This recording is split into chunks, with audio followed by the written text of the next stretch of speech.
this game is the biggest game for the players and for the clubs, but it's also the biggest game because it is Renée Slegers versus Sonia Bompastor. Welcome back to the Arsenal Humans podcast with me, Luce. It's like I've never left, and to be honest, I pretty much haven't, because I did literally just post a couple of days ago, but I'm now going to be posting every Thursdays. So when you want to hear anything about Arsenal, whether that's men, women, whatever you want to know about Arsenal, I will be posting about the Gooners every Thursday, recapping the week and looking ahead to the next week. So make sure you stay tuned every Thursday. Yes, I did just do one a couple of days ago, so I've already spoken a little bit about what games are happening this weekend, but I'll go into more detail with them and look to the next games happening next week as well as reflecting on last night, because last night, Wednesday, unreal scenes from both sides, clean sheets, and you know what, I'm not going to reveal any more of it because we're going to get into it this episode. So yeah, stay tuned and we'll chat about the last couple of days. Okay, so because we've actually only had one evening of football since I've last done an episode, and that evening went very, very well for us Gooners, I thought I might as well do a question focusing on the positive performances and players' performances in particular. So the question I put out on my story yesterday was, who's been your favourite player of 2025 so far? Obviously, for the women, they've only played 2 games. Actually, we've played a few games. We played 2 or 3 games, and the men have obviously played a lot more this year. But I think in the last couple of weeks, we've really seen a few players come to light. I mean, just looking at all the answers I've got from you guys, we've got Declan Rice on there a couple of times. 100% back that, especially after last night. He literally dominated every space on that pitch. Russo has featured, and after her scoring in pretty much every single game in 2025 and the remainder of 2024, can't agree more than that. Mornham's been mentioned. Mariona Caldenti, for me, I think if I had to pick 2, I'd probably go with Declan Rice and Mariona Caldenti, because I think Caldenti's just been the player we've needed her to be. I mean, she even replaced Mead last night and did an amazing performance. Obviously, I'll get more into that in a bit. For the men, we've got Gabriel, and yeah, I completely back that. And for the women, someone said Russo. Rice, Miles is just behind as well. Miles Lewis-Skelly, unreal from him. I think it's really been good this year to see the youngsters. Even Ethan Waneri had a really good performance last night. Lee Williamson on there. I mean, similar to Rice, didn't expect them to both score, but they did. And yeah, I feel like that's quite a nice positive way to actually think, you know what, guys, we're second in both the WSL and the Premier League. We're also in quite a few competitions. Yes, the men have dropped out more recently in a couple, but we've still got a lot going for us. So I think it's nice that we were able to reflect on some players, and let me know down in the comments if there's any players that I've missed out that you really want to highlight, because I probably mentioned about 5 or 6 across both sides. Oh, also Erdegaard, here's one player that has been key for us this year.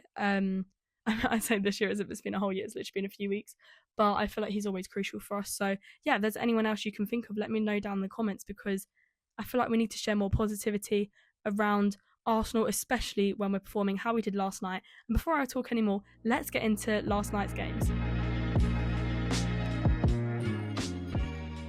Perfect. So last night, both Arsenal men and Arsenal women played. We let in 0 goals across both games, and we scored 7 goals across both games. So honestly, being a Gooner is amazing right now. I mean, I'm on such a high. I'm going to focus on the men's game first because their kickoff was slightly earlier. So I did predict it to be 2-1, ended up being 3-0 to us. And I think because Dinamo Zagreb, I know that they're maybe an easier side for us to have played against, but I just didn't want to get too complacent. So I'm very happy that we ended up doing better than I thought. I mean, if you look at the goal scorers, we've got Rice, Havertz and Erdegaard.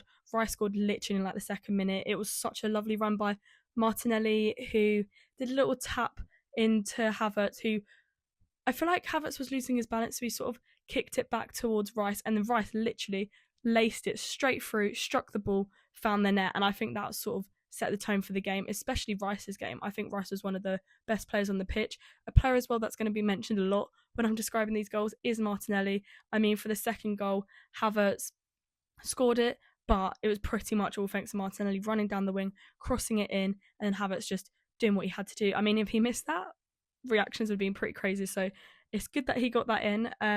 So it's good for Havertz to get that. Also, Ødegaard, our captain, leading the way, as always. I mean, it literally was kind of similar again. It was mostly Trossard, and then he kind of crossed it in, but it was like going across the ground, slight deflection. Ødegaard got to it because he's very clever. I think what some people miss about Ødegaard is that when he's off the ball, he's very clever with his timings of when he makes these runs and things like that. And the way that he timed his run perfectly so that he was entering the box just as the ball was coming over. Because if you watch it back in slow-mo, Trossard released the ball, slight deflection, went just past Rice because Rice was almost too quick in there. And I mean, maybe Rice was in the right position if there wasn't that deflection. But then Ødegaard just got their perfect timing.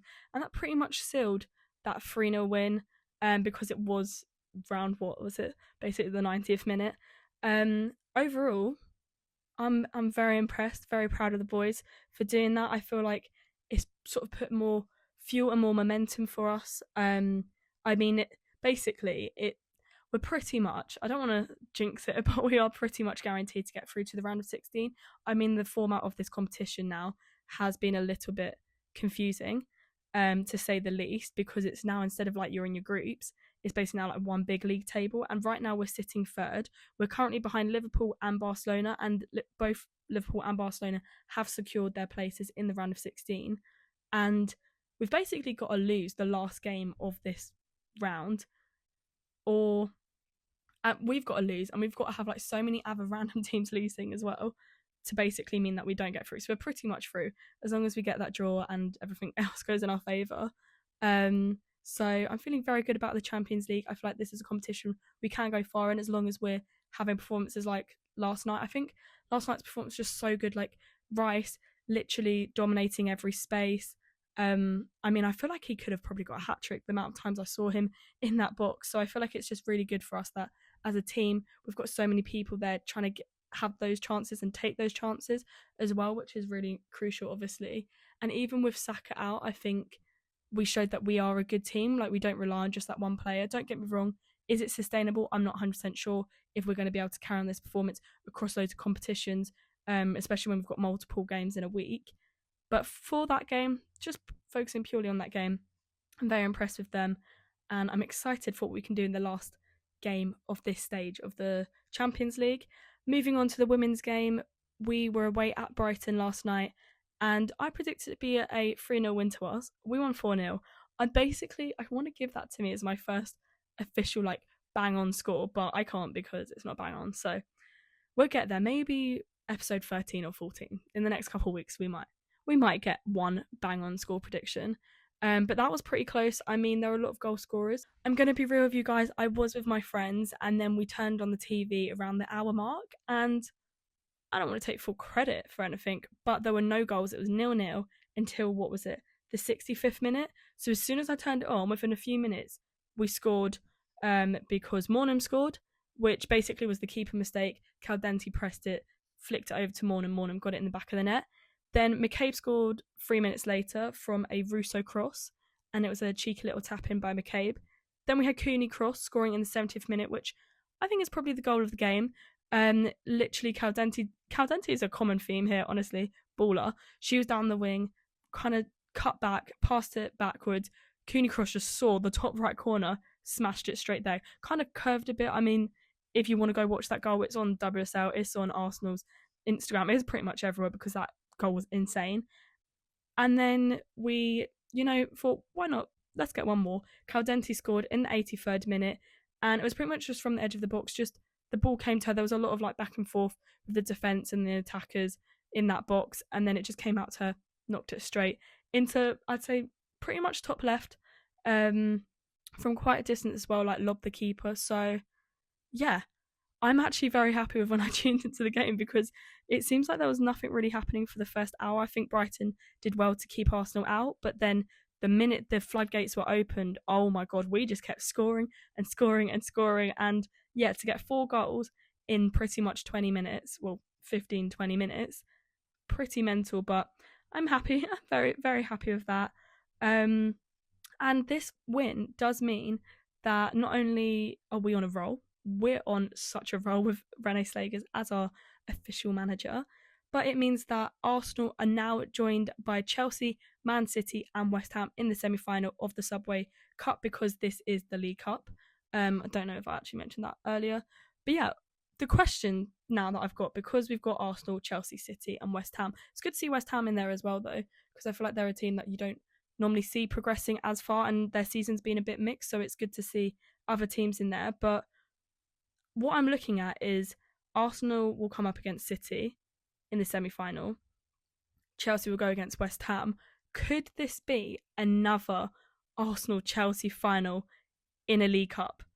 Because if it is, I'm feeling pretty confident with our record, our track record, of winning the last two against Chelsea. So you never know. This could be where Slegers makes her first official mark and wins that trophy. I'm hoping so, anyways. But before we get to that point, we do have a few fixtures in between, a few very important fixtures in between that I feel like we need to chat about. So let's get into the predictions. Okay, amazing. We have 4 games coming up this week before I do my episode next Thursday, and there's some pretty big games, some, fair games. First game, we're going to go in chronological order. First games is Wolves versus Arsenal in the Premier League, which will take place on Saturday. Straight out the bat, I'm going to pick Arsenal to win 2-0. I feel like I don't want to jinx it, but I feel like it's more of a safety net game. I feel like we can do really well with this. And you look at Wolves, they are struggling in that relegation battle. I mean, it's pretty much what their goal difference that is keeping them up right now. So I feel like if we're not winning this and we're basically the other end of the table, we're literally in second, then what sort of point are we making? I mean, also Liverpool have a game in hand and they're 6 points ahead. So if we lose this, we're just going to keep dropping. And I feel like this is quite a crucial stage right now because there's a lot going on with other competitions that we've got to make sure we remain focused. So we need this win, and I think we can do it comfortably 2-0.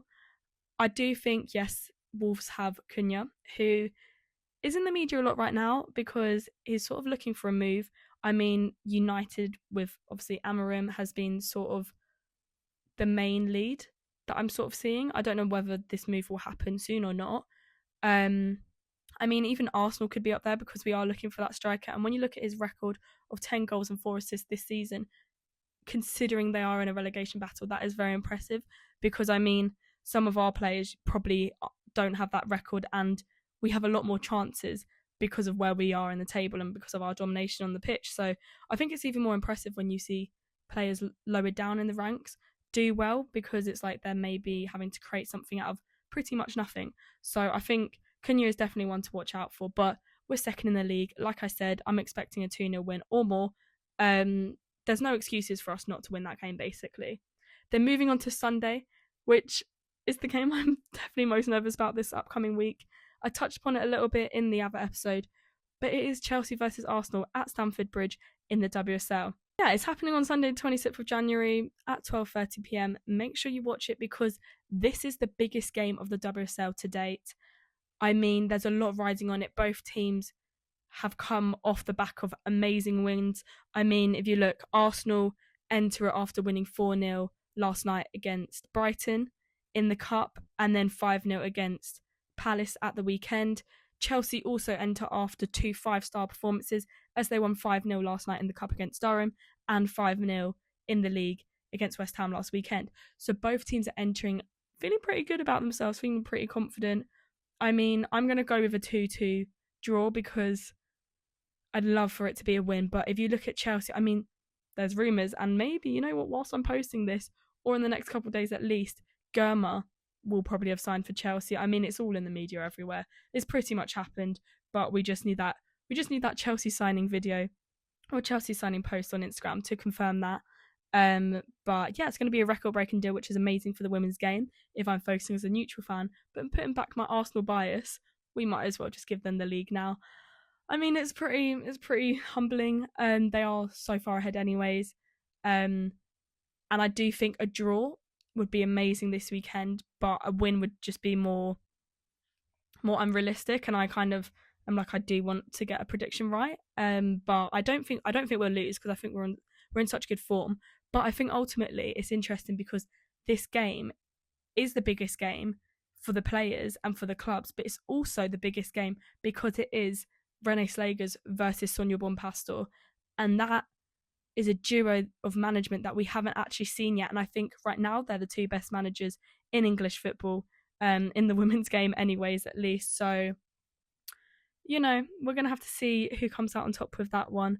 But yeah, I'm going to it, so I'm hoping for an Arsenal win, but I guess we'll just have to see, because yeah, Chelsea are good. Hate to say it, I really hate to say it, but they are, can't deny it. Before I carry on chatting about Chelsea, because I really am getting a bit scared now, let's move on to the midweek games, which will be the night before I film the next podcast. We have 2 games. Both games are on Wednesday, and they're both cup competitions. So first we're going to go with Arsenal versus Bristol City, which is in the 4th round of the Women's FA Cup. This is Wednesday 29th of January at 7:45pm. This actually was rescheduled. It was meant to be last week or the week before, but it's been rescheduled because there was a frozen pitch. As you know, when not loads of games were getting cancelled because it was snowing and all that.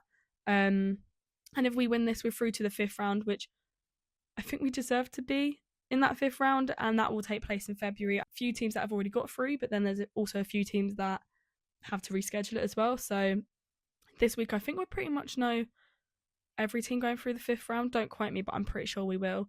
And yes, it's Bristol City, who used to be in the WSL, so we can't become too complacent, but they're not in the WSL for a reason, and we need to prove that by showing why we are there and why we're actually, you know, doing well recently. So I'm going to go with a comfy 2-0 win. I don't see why we couldn't win this game, but I don't think that Slegers, because she would have just come back from this Chelsea game and have more WSL games coming up the following weekend, I don't think she'll probably put out our strongest team. So I'm not thinking it's going to be like a 7-0, but I do think we could easily make it a 2-0 win. And then that same night, we are also in the Champions League away to Girona, which is at 8pm. And I'm going to predict another 2-0 win for Arsenal. It's a common theme this episode, apparently. 3 2-0 win predictions this week. Arsenal have to win against Chelsea with a 2-2 prediction, though. But yeah, so I'm predicting 2-0. And if we win or draw, basically we can't lose. We're in the round of 16. I mean, I do feel like we're in the round of 16 anyways, no matter if we win or lose. But I think it's more dependent on the others. So for the benefit of us and the fact that we are 3rd in the Champions League table thing right now, it makes sense. We have to win. And I think it would just be really good for momentum. So yeah, ultimately, I'm feeling pretty confident going into this week. There are 4 games coming up. We have 2 cup competitions, 2 league competitions. I'm predicting 3 wins and 1 draw. And you best believe that draw is against Chelsea, because that is going to be a very tough game. But I'm still thinking we can at least get 1 point from that game. And Renee Slegers, let's see what you got, because this is probably going to be the biggest test of her managerial career with Arsenal so far. So I'm quite excited about it. But yeah, let me know if you agree with my predictions or disagree in the comments below. And yeah, we'll just have to see what happens. So that is the end of episode 12 of the Arsenal Humans podcast. I hope you enjoyed it.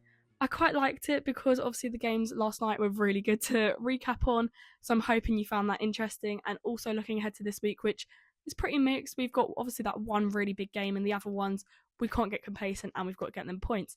So we'll see what happens. But anyways, I hope you enjoyed watching this. If you did watch this on YouTube, then please subscribe, give me a thumbs up, comment down below how you thought the video was.